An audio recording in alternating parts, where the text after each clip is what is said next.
Sir, तुम्ही किती वर्षांपासून मुंबईत आहात आणि एक जागतिक दर्जाचे प्रकल्प आज मुंबईत साकारत आहात. जसे तुम्ही वेगवेगळ्या प्रकल्पांची नावं घेतली. मागच्या 10-15 वर्षांमध्ये बदललेली मुंबई तुमच्या नजरेतनं नेमकी कशी आहे? नाही, मुंबई तर बदलते. म्हणजे अगदी सुरुवातीचं पहिलं हे म्हणायचं तर JNPT पोर्ट होतं, जे 85 मध्ये आलं. त्याच्यानंतर मुंबईमध्ये हायवेज आले, सगळे फ्लायओव्हर्स आले.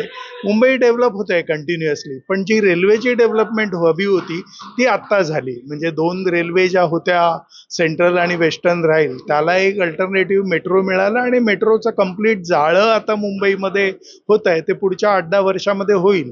त्यामुळे मुंबई इंटरनॅशनल सिटी बनण्याच्या रस्त्यावरती आहे. बऱ्याचशा कंट्रीज मी ट्रॅव्हल केल्या आहेत. त्यामुळे बघतो आपले एअरपोर्टसुद्धा बेस्ट आहेत, म्हणजे वर्ल्डमध्ये बेस्ट आहेत, कम्पॅरेबल टू सिंगापूर वगैरे ना. त्यामुळे चांगली गोष्ट आहे मुंबईसाठी.